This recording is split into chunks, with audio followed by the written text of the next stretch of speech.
নমস্কাৰ ছাত্ৰ ছাত্ৰীসকল বন্ধু বান্ধৱীসকল তোমালোক সকলোকে অষ্টম শ্ৰেণীৰ এছামিছৰ 15 নম্বৰ লেশ্যনটোলৈ স্বাগতম জনাইছোঁ আৰু আজিৰ এই লেশ্যনটোত আমি ডিছকাশ্যন কৰিম তোমালোকৰ শিশুলীলা যিটো তোমালোকৰ ক্লাছ 8 এছামিছৰ 15 নম্বৰ লেশ্যন 15 নম্বৰ যিটো পাৰ্ট শিশুলীলা এই পাৰ্টটোৰ যিমান প্ৰশ্ন আছে সেই প্ৰশ্নখিনি বিষয়ে আমি ডিছকাশ্যন কৰিম প্লাছ তোমালোকৰ পৰীক্ষাত কোনবিলাক প্ৰশ্ন আহিব সেইবিলাকৰ আনচাৰ আমি কেনেকৈ লিখিব লাগিব এভৰিথিং তোমালোকে আজিৰ এই ক্লাছটোত পাবা গতিকে মেক চিয়'ৰ কৰিবা যে ক্লাছটো সম্পূৰ্ণ শেষলৈকে চাবা ঠিক আছে স্কিপ কৰি যদি চোৱা তেনেহ'লে কথাবিলাক তোমালোকে ভাল ধৰণে বুজি পাবলৈ সমৰ্থন নহ'বা ঠিক আছে এক নম্বৰতে প্ৰশ্ন দিছে এইটো শিশুৰ দীৰ্ঘিকা হ'ব লাগিছিলে শিশুলীলা ঘোষাটি কোনে ৰচনা কৰিছিল শিশুলীলা নামৰ তোমালোকৰ যিটো ঘোষা সেই ঘোষাটো কোনে ৰচনা কৰিছিল উত্তৰ হৈছে মহাপুৰুষ শ্ৰীমন্ত শংকৰদেৱে ৰচনা কৰিছিল কোনে ৰচনা কৰিছিল শিশুলীলা নামৰ ঘোষাটি মহাপুৰুষ শ্ৰীমন্ত শংকৰদেৱে ৰচনা কৰিছিল অলৰাইট শিশুলীলাত কাৰ কথা কোৱা হৈছে শিশুলীলাত ভগৱান শ্ৰীকৃষ্ণৰ কথা কোৱা হৈছে দেখিব পাৰিবা অ'কে শিশু শ্ৰীকৃষ্ণই কাৰ লগত খেলিছিল উত্তৰ হৈছে শিশু শ্ৰীকৃষ্ণই বলৰাম আৰু অন্যান্য গোপীসকলৰ লগত খেলিছিল খেলি থকা সময়ত শ্ৰীকৃষ্ণই কি খাইছিল উত্তৰ হৈছে একডলা মাটি খাইছিল শিশুলীলা নামৰ ঘোষাটো পঢ়িলে তোমালোকে তাত দেখিবা যে শ্ৰীকৃষ্ণ কি কৰিছিল একডলা মাটি খাই দিছিল মানে শ্ৰীকৃষ্ণ মাটি খাই দিছিল মানে তেখেতে তো সেইটো কথাকে আমি ইয়াত লিখিব লাগিব ঠিক আছে গোপীসকলে যশোদাক কি গোচৰ দিছিল গোচৰ মানে কি বাৰু আপত্তি ঠিক আছে গোপীসকলে যশোদাক কি গোচৰ দিছিল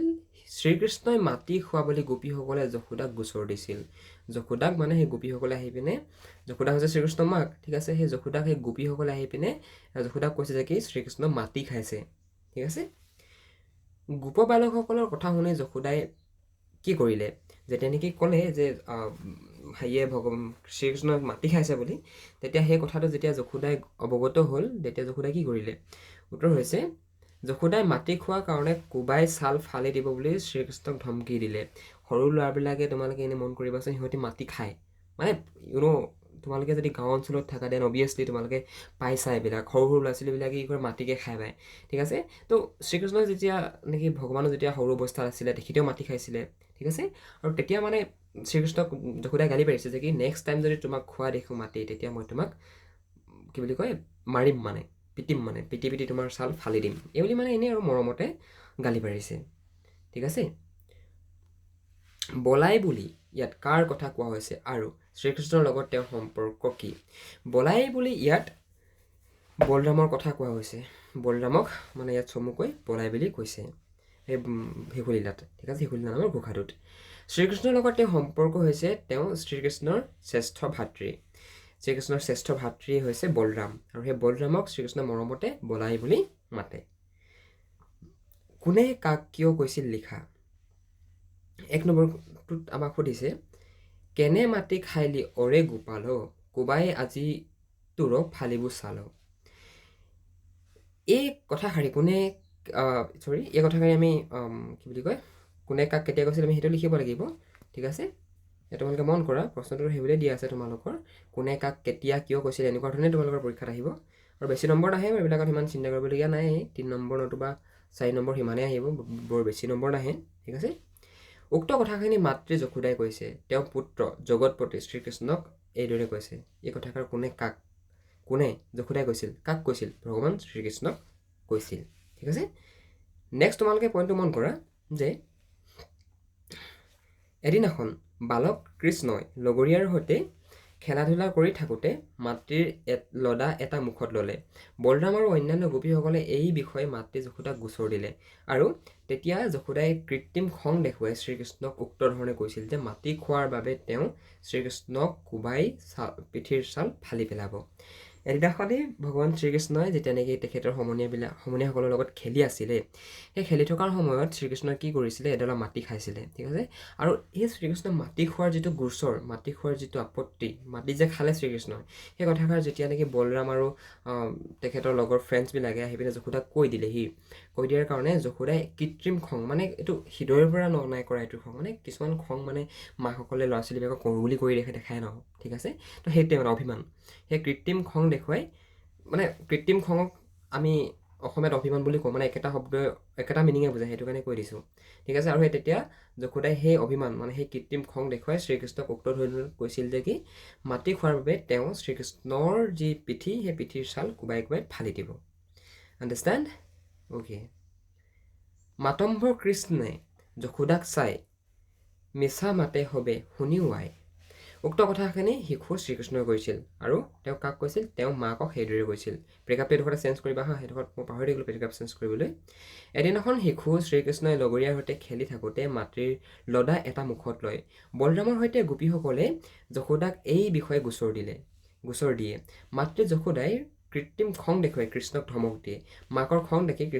কৃষ্ণই ভয় খায় তেতিয়া যশোদাই মৰম কৰি কৃষ্ণক মাতি খোৱাৰ কাৰণ সোধে উক্ত সময়ত কৃষ্ণই মাকক কয় যে কি সকলোৱে তেওঁৰ পক্ষে মিছা কথা কৈছে তেওঁ মাতি খোৱা নাই মানে এইটোৱে আৰু কি বুলি কয় মাক পিতেকৰ যি অকৃত্ৰিম ভাল পোৱা ঠিক আছে মাক পিতেকৰ যি মৰম চেনেহ সেইটোৱে মানে বেছিকেলি ইয়াত প্ৰকাশ পাইছে ভগৱান কৃষ্ণ ভগৱান মানে কি পৃথিৱীৰ সৃষ্টিকৰ্তা এই ত্ৰিজগতৰ সৃষ্টিকৰ্তা হয় যদিও তেখেতে কি কৰিছে চোৱা কিমান সৰু ল'ৰা নিচিনা কাম কৰিছে মাটি খাইছে আৰু মাটি খোৱাৰ কথা যেনে নেকি মাতৃ যশোদাই গম পালে শ্ৰীকৃষ্ণক কৃত্ৰিম খং দেখুৱাই মানে কৰোঁ বুলি অভিমান কৰি খং দেখুৱাই কৃষ্ণক ধমকি দিয়ে আৰু সেই ধমকিত কি বুলি কৈছে ইয়াত শ্ৰীকৃষ্ণই ভয় খায় বুলি কৈছে ঠিক আছে ভগৱান শ্ৰীকৃষ্ণ ভগৱান যি নেকি স্বৰ্গ মৰ্ত্য আৰু পাতাল এই তিনি লোকৰ যি নেকি সৃষ্টিকৰ্তা সেই সৃষ্টিকৰ্তাই ভয় খায় বুলি কৈছে মানে আণ্ডাৰষ্টেণ্ড অল ৰাইট তো সেইবুলিয়ে কৈছে তেতিয়া যশোদাই মৰম কৰি কৃষ্ণক মাতি খোৱাৰ কাৰণ শুনে তাৰপিছত যেতিয়া নেকি কৃষ্ণই ভয় কৰি দেখালে তেতিয়া মাক যশোদাই মৰমত মানে কৃষ্ণক ওচৰলৈ গৈ যে বেটা তুমি কেলৈ মাতি খাইছা কৃষ্ণ তুমি কেলৈ মাতি খাইছা এনেকৈ মানে কৃষ্ণক সোধে আৰু সেই সময়ত শ্ৰীকৃষ্ণ মাকক কি কৈছে যে সকলোৱে তেওঁৰ পক্ষে মিছা কথা কৈছে তেওঁ মাতি নাই খোৱা হেনো ঠিক আছে এইবুলি মানে মাকক শ্ৰীকৃষ্ণই কান্দি কান্দি ফুচুলাইছে ঠিক আছে বৰ বেছি টান নহয় বন্ধু বান্ধৱীসকল ভাইটি ভণ্টিসকল একেবাৰে ইজি হয় জাষ্ট তোমালোকে কুৱেশ্যন আনচাৰবিলাক বুজি লৈ পিনে লিখিলেহে তোমালোকে নম্বৰ পাবা এইবিলাক প্ৰশ্ন মুখস্থ কৰি গলা লিখিলা তেনেকুৱা প্ৰশ্ন নহয় ঠিক আছে প্ৰসংগ সংগতি ব্যাখ্যা কৰা ইয়াত আহিব 5 নম্বৰ 5 নম্বৰ হয় ঠিক আছে যশোদা সুন্দৰী দেশন্ত পাছে সমস্ত জগত গৰ্ভতে আছে উক্ত পদ ফাঁকি আমাৰ পাঠ্যপুথিৰ অন্তৰ্গত শ্ৰীমন্ত শংকৰদেৱৰ দ্বাৰা বিৰচিত শিশুলীলা নামৰ কবিতাটোৰ পৰা তুলি অনা হৈছে ঠিক আছে শংকৰদেৱৰ ইয়াত দ্বাৰাটো থাকি গ'ল হা শংকৰদেৱৰ দ্বাৰা এইটো লিখিলোঁ মানে যে বিৰচিত শিশুলীলা নামৰ কবিতাটোৰ পৰা তুলি দিয়া হৈছে উক্ত কবিতাটোত মানৱ সন্তানৰূপী যশোদাৰ পুত্ৰ শ্ৰীকৃষ্ণৰ অপাৰ মহিমাৰ কথা ব্যক্ত কৰা হৈছে মাতৃ আৰু সমনীয়াৰ দৃষ্টিত শ্ৰীকৃষ্ণ হ'ল এজন সাধাৰণ বালক মাতৃ ভগৱান শ্ৰীকৃষ্ণৰ মাতৃ মানে যশোদা আৰু শ্ৰীকৃষ্ণৰ যি লগৰ সমনীয়া সিহঁতৰ দৃষ্টিতটো শ্ৰীকৃষ্ণ এটা সামান্য ল'ৰা নাই এটা সামান্য বালক হয় ঠিক আছে আৰু সেই বালক কৃষ্ণই লগৰীয়াৰ সৈতে খেলা ধূলা কৰে আৰু কাজিয়াও কৰে ঠিক আছে মানে জেনেৰেল আমি যিধৰণে বাচ্ছাবিলাকক দেখোঁ যে সিহঁতি লগৰবিলাকৰ লগত কাজিয়াও কৰে খেলা ধূলাও কৰে চ' ছেইম কাম মানে ভগৱান শ্ৰীকৃষ্ণই কৰিছে ঠিক আছে এদিনাখন সমনীয়াৰ লগত খেলি থাকোঁতে শিশু কৃষ্ণই মাতৃৰ লদা এটা মুখত লয় এদিনাখনি যেতিয়া নেকি সিহঁতি খেলি আছিলে প্লে গ্ৰাউণ্ডত তেতিয়া ভগৱান শ্ৰীকৃষ্ণই কি কৰিলে মাতৃৰ লদা এটা মুখলৈ আনে বলৰাম আৰু সমনীয়াসকলে মাক যশোদাৰ ওচৰত এই বিষয়ে গোচৰ দিলে বলৰাম আৰু যি সমনীয়া শ্ৰীকৃষ্ণৰ যি সমনীয়া সেই সমনীয়াসকলে গৈ মাক যশোদাক লগাইছে যে কি কৃষ্ণই কি খাইছে মাটি খাইছে গম পাইছা আৰু তেতিয়া মাকে কৃত্ৰিম খং দেখুৱাই মাটি খোৱাৰ বাবে কোবাই ছাল ফালিব বুলি কৃষ্ণক ধমকি দিয়ে ঠিক আছে যেতিয়া নেকি মাকে শুনিবলৈ পালে যে কৃষ্ণ মাটি খাইছে ভাত পানী নেখাই মাটি খাইছে তেতিয়া মানে যশোদাই এটা কৃত্ৰিম খং দেখাই পিনে কৃষ্ণক গালি দিছে যে মাটি খোৱাৰ কাৰণে তোমাৰ মই কোবাই ছাল ছিঙি দিম এনেকৈ মানে গালি পাৰিছে মাকৰ খং দেখি কৃষ্ণই ভয় খোৱা যেন দেখুৱাত মাকে মৰম কৰি কৃষ্ণক মাটি খোৱাৰ কাৰণ সোধে ভগৱান শ্ৰীকৃষ্ণ ত্ৰিজগতৰ সৃষ্টিকৰ্তা হ'লেও মাকলৈ তেওঁ ভয় কৰিছে যশোদালৈ ভয় কৰিছে ঠিক আছে ভয় কৰি দেখুৱাৰ কাৰণে মাকে মানে আকৌ মৰম কৰি সুধিছে যে তুমি কিয় মাটি খাইছা কৃষ্ণ মাটি খোৱাৰ কথাটো স্বীকাৰ নকৰে ঠিক আছে অস্বীকাৰ কৰিছে মানে মই মাটি খোৱাই নাই সৰু ল'ৰাবিলাক থাকে ন মা মই এইটো কৰাই নাই সেনেকৈ কৈ থাকে যে চব ছেইম থিং মানে ছেইম বস্তুটো মানে মাকে এই কথাত সত্যতা নিৰূপণ কৰিবলৈ গৈ কৃষ্ণৰ মুখত মাতৃৰ লদাৰ সলনি সমগ্ৰ জগতখন দেখা পায় ঠিক আছে, মহিমাময় শ্ৰীকৃষ্ণৰ ৰূপ কবিতাটোৰ মাজেৰে এইদৰে বৰ্ণনা কৰা হৈছে। যেতিয়া নেকি মাকক ক'লে, নাই মা মই মাটি খোৱাই নাই, মোৰ লগৰীয়াসকলে আপোনাক মিছা কথা লগাইছে, মিছা অপবাদ মোৰ ওপৰত জাপি দিছে, তেতিয়া যশোদাই কি কৰে যে কৃষ্ণ সঁচাকৈ কৈছে নে মিছাকৈ কৈছে এই বুলি মানে প্ৰমাণ কৰিবৰ কাৰণে কৃষ্ণক ক'লে যে কি তুমি মুখখন মেলি দিয়া, মই মুখৰ ভিতৰত চাওঁ তুমি মাটি খাইছা নে নাই খোৱা মই গম পাই যাম। আৰু যেতিয়া নেকি ভগৱান শ্ৰীকৃষ্ণই তেওঁৰ মুখখন মেলি দিলে, সেই মুখখনত যশোদাই সমগ্ৰ জগতখন দেখিবলৈ পালে। ঠিক আছে, আৰু এই ধৰণেই মহিমাময় শ্ৰীকৃষ্ণৰ ৰূপ কবিতাটোৰ মাজেৰে কবিতাটোৰ জৰিয়তে প্ৰকাশ পাইছে।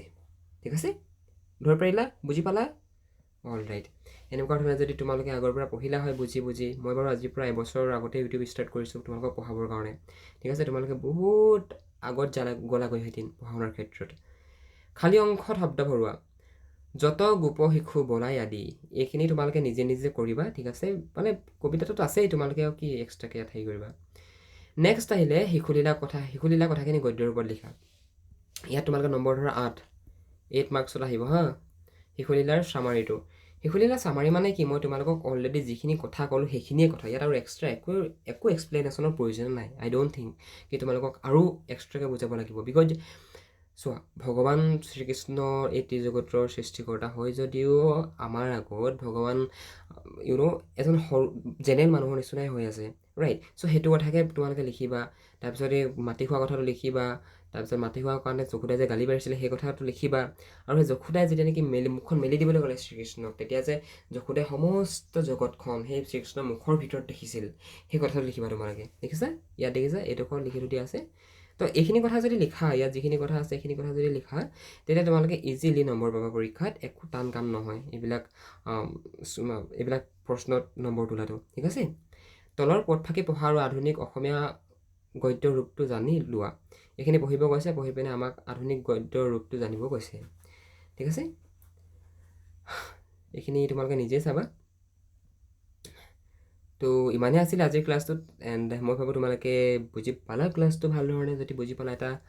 আমাক জনাবা তোমালোকে মেছেজ কৰি পিনে যে দাদা আমি ক্লাছটো ভাল পাইছোঁ আৰু তোমালোকৰ কাৰণে আৰু এক্সট্ৰা কি আনিব পাৰিম, তোমালোকে আমাক কমেণ্ট কৰি জনাবা, যিবিলাকৰ দ্বাৰা নেকি তোমালোকে নিজৰ পঢ়া শুনাৰ ক্ষেত্ৰত মানে বহুতখিনি গ্ৰ' কৰিব পাৰিবা। ঠিক আছে, so' thank you so' much for ৱাচিং দিছ ক্লাছ। এণ্ড ভাল ধৰণে থাকিবা, ভাল ধৰণে পঢ়া শুনা কৰা। যদি কিবা বুজি নাপালা, কোৰ্চটো আকৌ প্ৰথমবাৰ চোৱা। এণ্ড মই ভাবোঁ তোমালোকৰ সকলোবিলাক বস্তু ক্লিয়াৰ হৈ যাব। প্ৰত্যেক দিনাই এটা ভিডিঅ' চোৱা। তোমালোকৰ 16 দিনত 20 দিনো নালাগে, আধা মাহত তোমালোকৰ 15-16 দিনত সকলোবিলাক বস্তু কমপ্লিট হৈ যাব। ঠিক আছে, তো সেইটো কাৰণে পৰীক্ষাৰ কাৰণে ভালদৰে প্ৰিপেৰেশ্যন চলোৱা। And best of luck. ঠিক আছে, and thank you so' much for purchase this class. And মই তোমালোকৰ কাৰণে আৰু কিছুমান নতুন বস্তু কোৰ্চটোত এড কৰিবলৈ চাই আছোঁ। ঠিক আছে, তো ব'লা বেলেগ এটা কোৰ্চত লগ পাম। আৰু তোমালোকৰ কাৰণে আমি সকলো কোৰ্চ বনাইছোঁ। যদি তোমালোকে আমাৰ দ্বাৰা পঢ়িবলৈ ভাল পাইছা, যদি বুজি পাইছা, তেনেহ'লে বাকী কোৰ্চবিলাকো তোমালোকে চেক কৰিবা। তাত তোমালোকে বহুখিনি সহায় পাবা। ঠিক আছে।